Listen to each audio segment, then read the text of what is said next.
नमस्कार दोस्तों, आप देख रहे हैं प्राइम इंडिया न्यूज और मैं हूं आपके साथ सत्यवीर सिंह। चलिए रुक करते हैं इस बड़ी खबर का।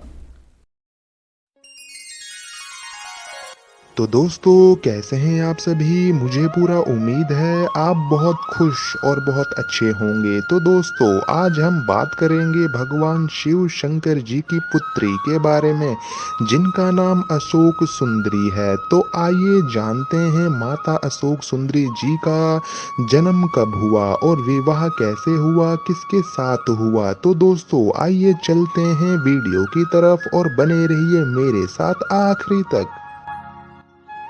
क्या आप जानते हैं कि भगवान कार्तिकेय और भगवान गणेश के अलावा भगवान शिव और माता पार्वती की एक पुत्री भी थी। जी हाँ, हर कोई शिव पुत्रों के विषय में जानता है, किंतु बहुत कम लोग यह जानते हैं कि भगवान कार्तिकेय और भगवान गणेश की एक बहन भी थी, जिसका नाम अशोक सुंदरी था। और इस बात का उल्लेख पद्म पुराण में भी किया गया है।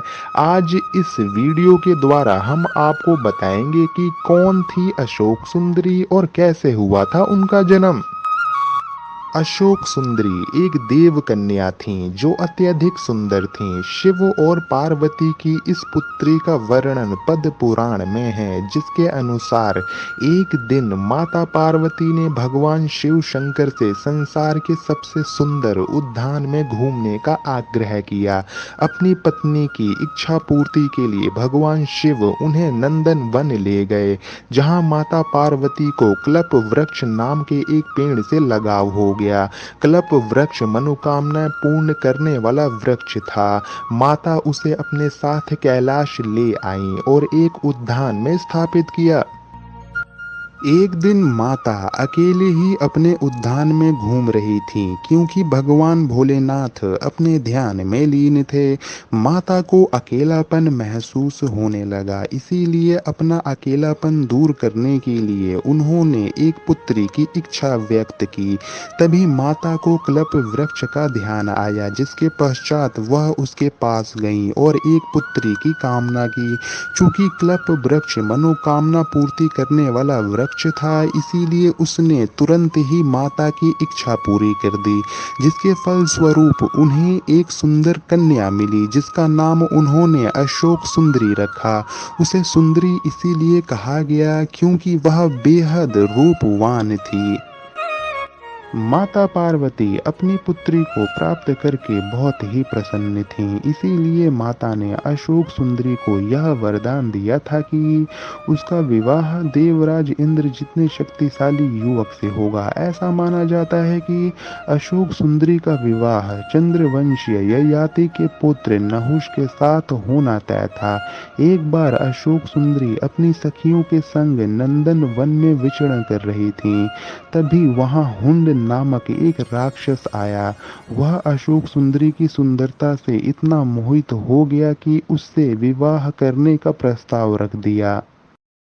तब अशोक सुंदरी ने उसे भविष्य में उसके पूर्व नियत विवाह के संदर्भ में बताया। यह सुनकर हुंड क्रोधित हो उठा और उसने कहा कि वह नहुष का वध करके उससे विवाह करेगा।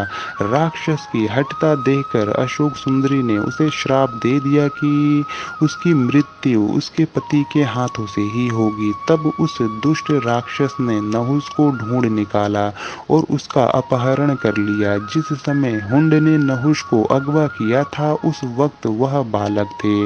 राक्षस की एक दासी ने किसी तरह राजकुमार को बचाया और ऋषि वशिष्ठ के आश्रम ले आई, जहां उनका पालन पोषण हुआ।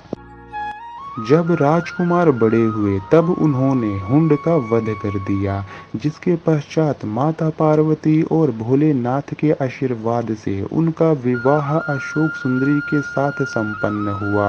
बाद में अशोक सुंदरी को ययाति जैसा वीर पुत्र और 100 रूपवान कन्याओं की प्राप्ति हुई।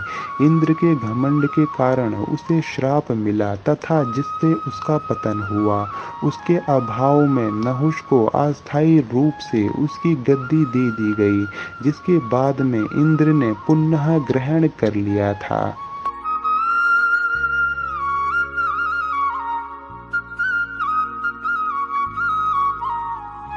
तो दर्शकों, ये थी अब तक की बड़ी खबर और आप देखते रहिए प्राइम इंडिया न्यूज और मैं लेता हूं आपसे इजाजत।